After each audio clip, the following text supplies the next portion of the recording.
Good evening, wrestling fans, and welcome to the May 19th, 2011 edition of Wrestle Talk Show. I'm your host, Joshua Zimmerman, here to bring you the latest and greatest professional wrestling news, bits, rumors, ins and outs, anything and everything pro wrestling. You know we cover it for you, update it for you, and just have fun with it and give you, the wrestling fan, a voice. That's right. Fully interactive format, WrestleTalkShow.webs.com. There you can interact with the online forum, support the show, submit an email, cwecompany@gmail.com. If you're interested in becoming a columnist or covering a Raw, SmackDown, or pay-per-view event or press release, whatever, I'm looking for columnists to break up the work. And you can submit your credentials again to cwecompany@gmail.com. We're going to start this episode off like we do every other episode, and thank you, the audience, for the the success you've given this show. Pardon me, I'm coming down with a cold.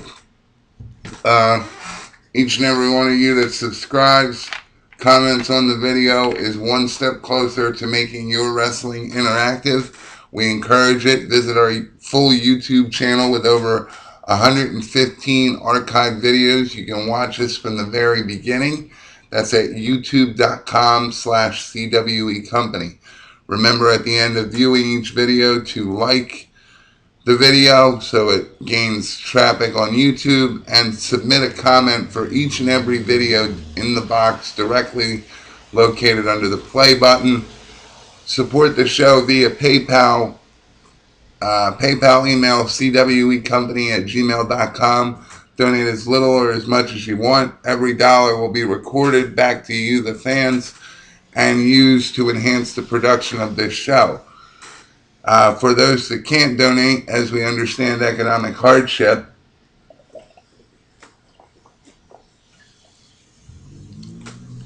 the next best thing, and sometimes better, to financial donations is referrals and word of mouth. So if you like what you hear, refer a friend.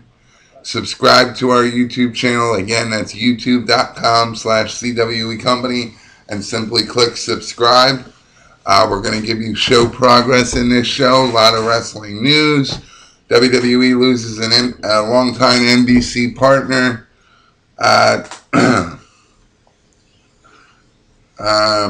And a lot of WWE news, some TNA news, and ratings. But let's get started like we always do with your wrestling ratings. Moving up, give me 1 second. Here we go. WWE Monday Night Raw for May 16, 2011 on the USA Network once again dropped in the ratings compared to last week, falling 3% in the household ratings from a 3.2 to a 3.09 last night. Total viewership fell 5% week to week, falling to 4.7 million viewers overall throughout the 2 hours, down from 5.94 million viewers it drew last week, and down 10% from the viewership it drew 2 weeks ago during The Rock's birthday celebration at 5.22 million viewers. WWE Tough Enough on Monday, right before Raw, scored a 1.61 and averaged about 2,442,000 viewers, give or take. And into your Wrestle Talk Show update, as we like to do, update you on the progress and status of our program. We have 7,876 total views of all videos put up there. The most intriguing video is Vince hangs out with his bosses, the episode I did a couple days before the first quarter 2011 shareholders meeting. The male audience makes up for 87% of our total audience, and the females are at 13%. Keep in mind again that all the statistics I've read and are about to read are updated via YouTube Insight every 24 hours. Strongest age demographic is the male and female 45 to 54-year-olds, holding 43% of the total overall audience of every video on the channel. Second place is the male and female 25 to 34-year-old demographic, holding down 30% of the core audience. We presently have 49 committed subscribers. Not the double like I was hoping for the prize announcement show, but we're getting up there, and even one new subscriber is progress. So I want to congratulate you guys for making all this happen. Keep up the great work. Make it as interactive as possible. I'm here for you. Get involved. cwecompany@gmail.com. Comment directly on the YouTube videos, where the YouTube videos are, and I'm likely to respond to it a few minutes after you post it. That's how on the ball we are with certain things. Getting into where we reach and how far our show gets, the United States makes up for 81.1% of our total audience. After that is the United Kingdom with 8.1% of the total audience. And Taiwan, India, Brazil, and Norway, each per area, hold 2.7% each of the audience. Moving on, so thank you once again, guys, and as always, keep up the good work. Change in WWE in your wrestling news and rumors. This is confirmed via the PW Torch. Change in WWE contracts. Wrestlers must obtain health insurance. WWE is now requiring contracted talent to obtain and maintain their own medical insurance. Details of this amendment to talent contracts reported by PWInsider.com include WWE requiring talent to purchase insurance for their own protection. Also, WWE is not picking up any of the costs since the talent are classified as independent contractors. So here we are again. Oh, guys, get insurance, but it's not going to be on our dollar. What is this? Why are they allowed to do this? I mean, what are they, idiots? The UFC insures everybody, so WWE goes out of their way not to insure anyone? Normally, you want to be a one-upper, wouldn't you? Like, this is just idiotic. UFC did it, so we're going to make a statement by not doing it? What? If I was a wrestler, I would be pissed. It means that because of my classification, you don't want to spend any money, but that hundreds of millions of dollars you carry over quarter to quarter at a group rate, I emphasized again as I did a couple shows ago, it would not cost a lot at a group rate. WWE has a mass roster between Raw, SmackDown, and Superstars. A group rate where the employer gives a little bit, and then I've even proposed, make the wrestler pay a little bit of the premium, and you meet halfway on it. It's not impossible, and I don't understand why WWE does it, and especially when something like this comes out, where you're more or less saying we're blatantly not going to protect you, but we expect you to be able to protect you. In an essence, I don't want to give them credit, but in an essence, why don't they just cover the wrestlers? Because the wrestlers are going to use the money that WWE is paying them to get that outside insurance. So isn't it 6 of one, half dozen of the other? We'll get back into it. Since they're classified as independent contractors, they're not picking up any of the costs. Prior to WWE mandating that talent must purchase their own insurance, WWE was only recommending it. WWE has the following item on their corporate website, quote, each year WWE holds a workshop for our talent that explains the value of obtaining proper health insurance, detailing the unexpected occurrences and costs of health care that may arise. It also gives talent the tools to explore healthcare options at any time, end quote. According to the report, WWE's rationale for mandating talent obtain health insurance is that the talent can write off the cost as a business expense.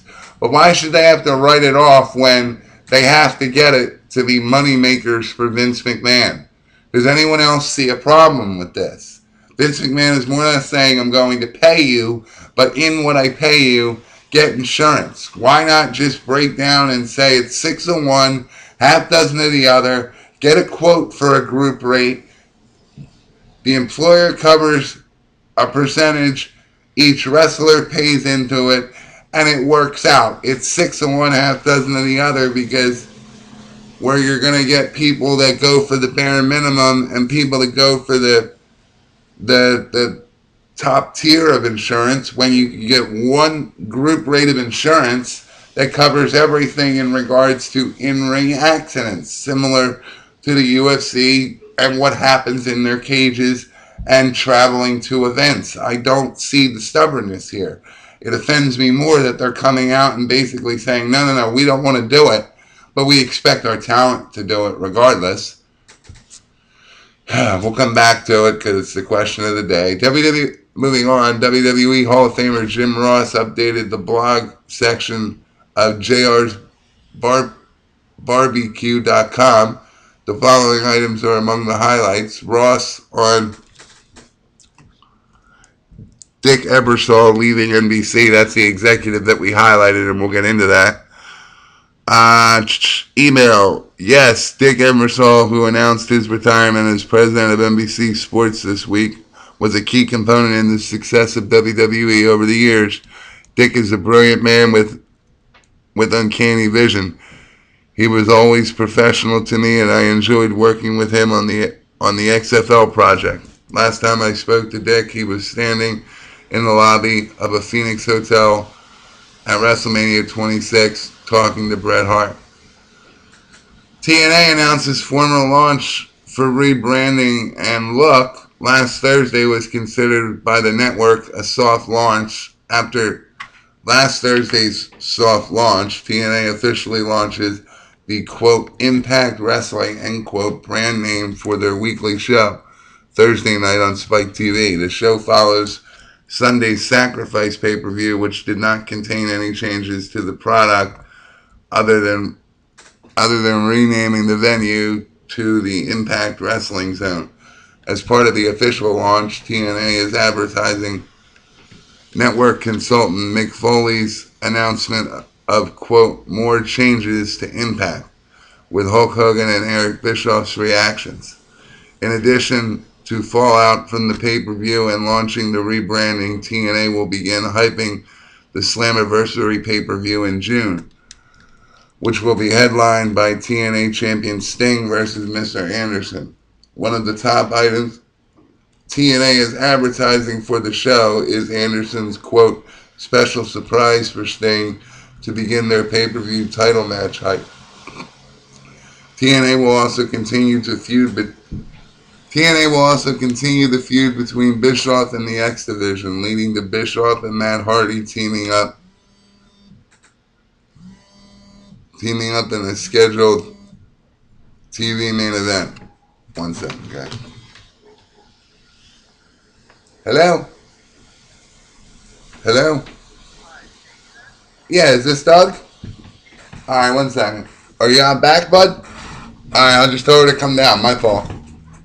I'll just tell her to come down. You're here now? Alright, man.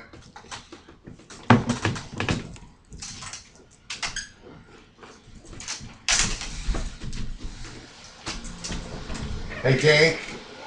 Doug's out back. You good? You good? Alright.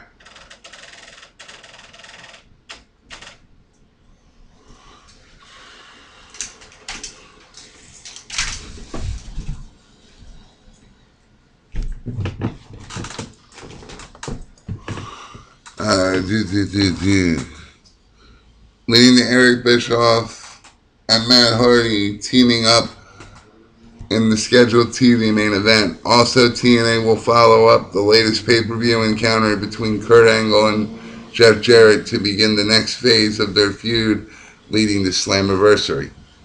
And as we just mentioned, good old JR's reaction, we actually should have given you the story first, but I guess it's 6 of one, half dozen of the other, because I imagine by this time some of you have seen the news. One of McMahon's longtime partners and crucial to WWE, Chairman and CEO Dick Ebersol steps down from NBC. The longtime TV partner of WWE and Vince McMahon has resigned from his position as NBC Sports Chairman in a report on Embersol's resignation, the New York Times briefly noted McMahon and Embersol's XFL venture a decade ago, which the Times categorized as a stain on Ebersol's career. Quote, Ebersol ventured into a partnership with World Wrestling Entertainment to create the XFL, a bizarre money-losing football league.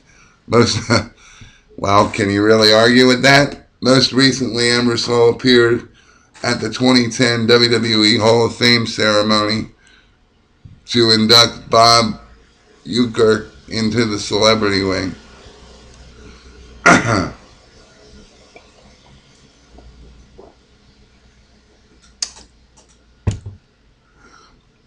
Former WWE creative member gives insight to working with Vince and how it was how the creative process had a cult-like environment. Former WWE writer Larry Mullen shared unique insight into WWE's attempt to be...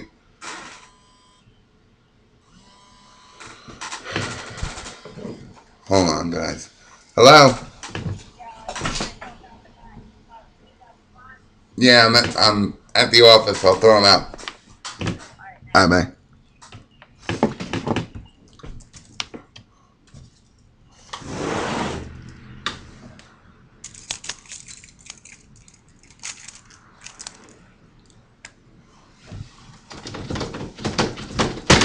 You down there? Kate?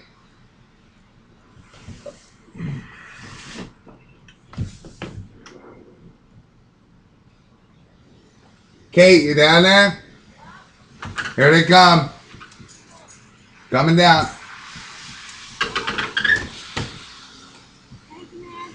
Say what? You good?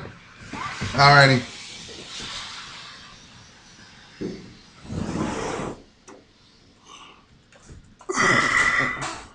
Sorry for the interruptions, guys.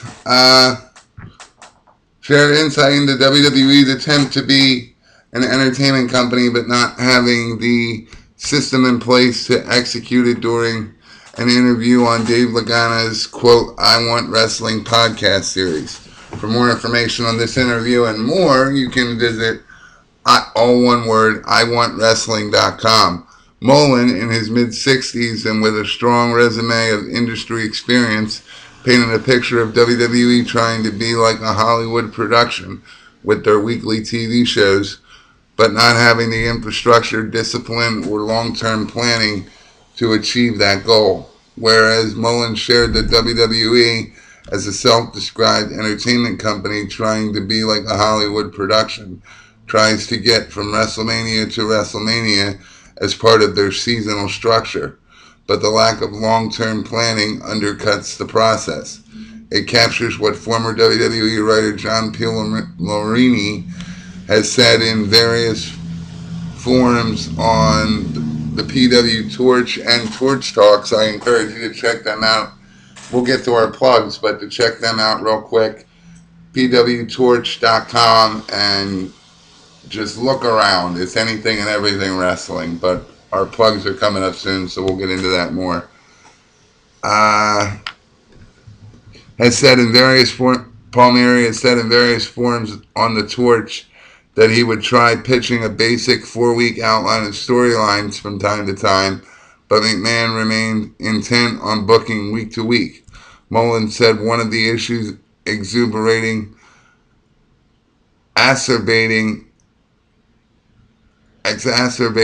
the week-to-week nature of the writing is enhancements in technology. McMahon can get away with quick changes 5 minutes before a show goes live or is taped, which reinforces bad habits of not having the stories mapped out in advance. As for the nature of the writing process compared to Hollywood, Mullen described being part of the WWE writing team as a 24/7 job. Comparatively, in Hollywood, there's a chance to take a breather in between writing sessions and film shoots for natural breaks in the work schedule to avoid the pitfalls of the WWE schedule. It paints a picture of why writers are easily burnt out, why there's self-inflicted pressure on McMahon get shows written due to the week-to-week system, and how it frustrates writers creatively when the stories are changed on the fly, oftentimes causing long rewrites. It also captures why TV storylines can change from week to week, why certain characters come across inconsistent, and why it's difficult for viewers to invest in many of the stories when the direction could change with no notice. Overall, Mullen described working for WWE as a cult,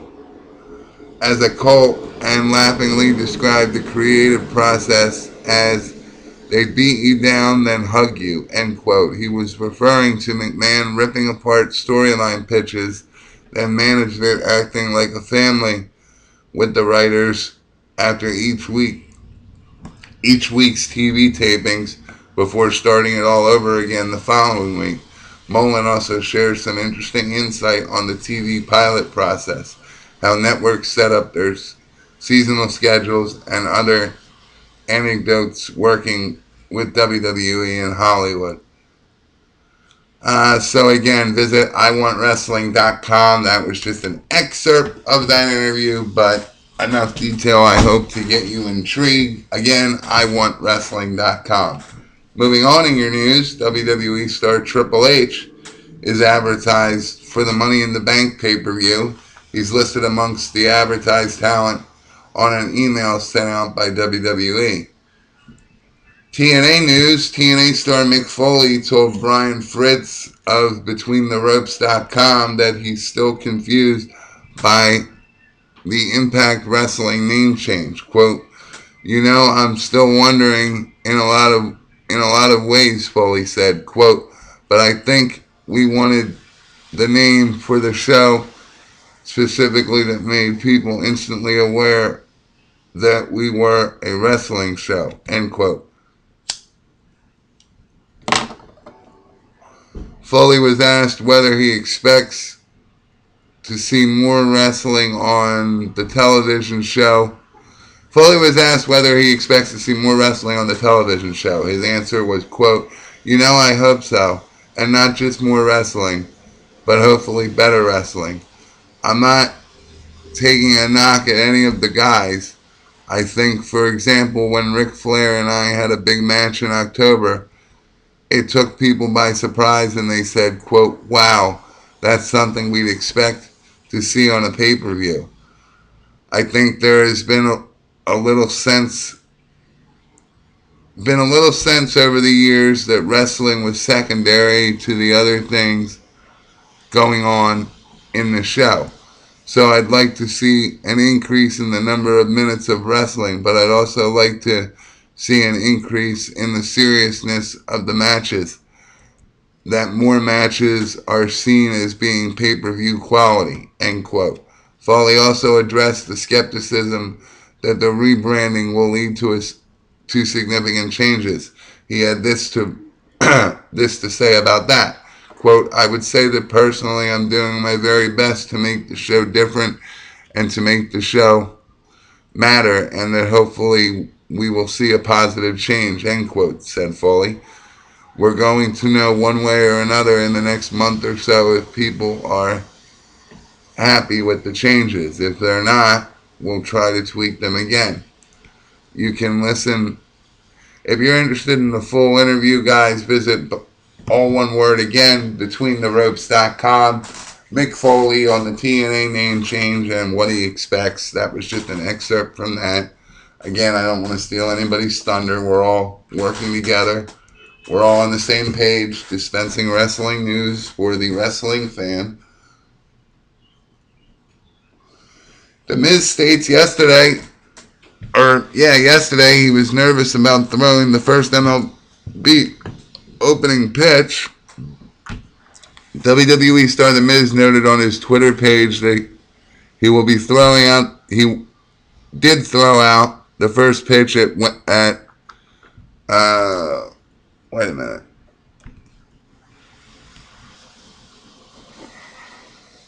He did this at yesterday's Dodger home game against the Giants, and he tweeted the following, quote, "Had a nightmare that I Baba Booeyed the first pitch. Ms. wrote Dodgers vs. Giants tomorrow. Come check out if it becomes a reality." Follow him on Twitter at twitter.com/Mike the Miz. WWE star Christian also gave an interview as he spoke with Brian Fritz again on BetweenTheRopes.com about Edge's retirement. Christian said, quote, "I knew he was having a little bit of trouble before WrestleMania. I knew that his neck had been bothering him a little bit. Obviously, none of us knew the extent of it. He called me right after he got the news, so I knew right away. Obviously, he was pretty shaken by it, taken by surprise and things like that. We all were. One of the things we discussed is what an amazing career he's had. You can compare it to some of the best that have ever lived," end quote. Christian also addressed the online reaction from fans after he lost the World Heavyweight Championship. In response to that, obviously it was overwhelming, surprising, and flattering to an extent. He said, quote, "It's the age that we live in now and the internet, and with spoilers and people like that, the show hasn't even aired yet and people are giving opinions on these sort of things. You have to take it with a grain of salt. The most important thing is that Randy and I put on an amazing match for the fans," end quote. To listen to the full interview, along with the Mick Foley interview, you can visit, or wait a minute, no. The Mick Foley interview and the Christian interview at BetweenTheRopes.com. They were both just excerpts, as mentioned again. And let's get into our show plugs for the night, folks. But first, the question of the day. Well, not first. We'll get to it. Let's get the plugs out of the way. You can visit us, as always. Visit this video and over 115 more at youtube.com/CWE Company. There you can watch us from the very beginning when we were doing 15-minute excerpts, and most of the material had to be broken up into two-parters or four-parters, because right when I would get on a rant, it would cut me off. But now with this new video software, we can bring you as much or as little content as we want. We're very proud of it. And again, our channel is youtube.com/CWE Company. Remember to subscribe to the channel, refer a friend to the channel. After you watch every video, directly under the play button, click on the link and share. Share it with your friends via the referral process. Also, follow our online forum and our site, which will be relaunched for the 1-year anniversary. But it has the basic forum set up and other videos, outside the ring material. The original Jeff Hardy videos still up there where he was all doped out. Some of these videos are up there. I've got to get in there and update. We're a little behind on transferring them to the show site, but that's WrestleTalkShow.webs.com. And from there, not only can you interact with the forum, pose a new question, answer an existing question, become a columnist. If you want to give your point of view in a blog, a video excerpt that will attach to each episode, I'm looking for people to cover. Well, right now I've got somebody for Raw, but I could use a backup for Raw and all of the above. SmackDown, Superstars, NXT, as it's a .com show, shouldn't be too hard. You can either give me a direct blog or you can record something yourself. And when I edit the latest episode for that material, I'll just throw it right into the video. So it would be me and then kind of cut to you and then back to me like an actual production. But as we mentioned in the beginning of the show, while you're there, click on support the show. You can donate via PayPal. CWEcompany@gmail.com is the authorized email, and you can donate as little or as much as you want. We're going to start a regular contest and sweepstakes and all that happy stuff with the 1 year anniversary. Props out again to our most recent contest winner, Justin Parentis, who won the 3-disc Decade of Decadence Edge collection, which I would stand behind is worth a little something now because it's moderately used, no real wear and tear, and Edge is retired, and it has a lot of good stuff. It's not the bullshit filler. It's a real good thing. But if you can't donate financially, completely understandable, folks. Donate via refer a friend. If you like what you hear, if you like how it's both sides of the spectrum, not just what you see on TV and not just what you hear behind the scenes, but a mix of both. The goal of this show is to base it around you, how you feel about your wrestling. Follow us on Facebook and Twitter, both at cwecompany@gmail.com. Remember, referring a friend is simple as telling them to subscribe to youtube.com/cwecompany. Find a way to RSS feed us.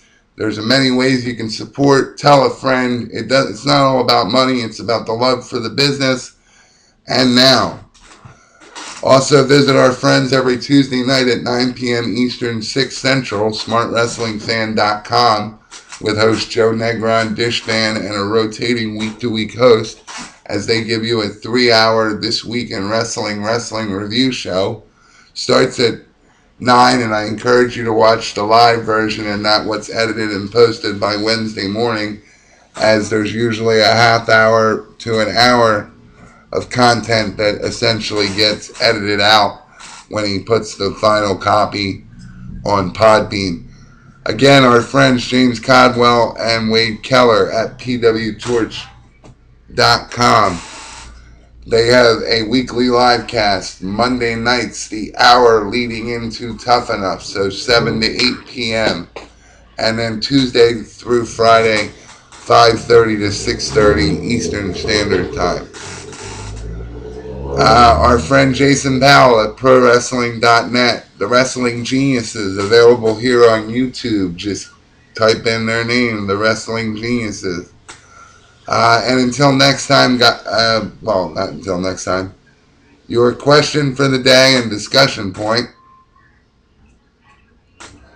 that we'll get into right now is, with WWE outright more or less, well, not outright more or less, but outright saying that it requires its wrestlers to get insurance but won't flip any of the expense, do you see this as a slap in the face to wrestlers?